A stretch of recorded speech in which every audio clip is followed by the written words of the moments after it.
আমেরিকায় নির্বাসিত ইরানের সাবেক যুবরাজ রেজা পাহলভি বিশ্বকে উদ্দেশ্য করে একটি বার্তা দিয়েছেন, যা বিশ্ব রাজনীতির মঞ্চে সবাইকে অবাক করে দিয়েছে। তিনি বলছেন, আমরা ক্ষমতায় এলে ইরানের পারমাণবিক সামরিক কর্মসূচি বন্ধ হবে, অর্থাৎ পরমাণু অস্ত্র নয়, ইরান যাবে নিরাপত্তা ও স্থিতিশীলতার পথে। পররাষ্ট্র নীতিতে পাহলভির প্রস্তাব আরও চমকপ্রদ। তিনি ঘোষণা দেন, যুক্তরাষ্ট্র এর সঙ্গে ইরানের সম্পর্ক স্বাভাবিক করা হবে। শুধু সরকারে নয়, আমেরিকার জনগণের সঙ্গেও বন্ধুত্ব পুনর্গঠনের কথা বলেন তিনি। সবচেয়ে আলোচিত ঘোষণা আসে এরপর, ক্ষমতায় এলে ইসরায়েল রাষ্ট্রকে তাৎক্ষণিকভাবে স্বীকৃতি দেওয়া হবে, এমনটাই জানান পাহলভি। এখানেই থামছেন না তিনি। বর্তমান আব্রাহাম চুক্তিকে আরও বিস্তৃত করে নতুন এক জোটের কথা বলছেন, নাম দিচ্ছেন সাইরাস অ্যাকর্ডস।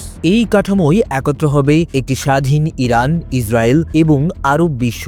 বিশ্লেষকদের মতে এই প্রস্তাব বাস্তবায়িত হলে মধ্যপ্রাচ্যের ক্ষমতার ভারসাম্য আমূল বদলে যেতে পারে। ইরান, যাকে এতদিন দেখা হতো সংঘাতের কেন্দ্র হিসেবে, সেই হয়ে উঠবে নতুন কূটনৈতিক সেতু। কিন্তু প্রশ্ন একটাই, এটি কি বাস্তব রাজনৈতিক রূপরেখা নাকি ক্ষমতার বাইরে থাকা এক নেতার বড় আস্ফালন?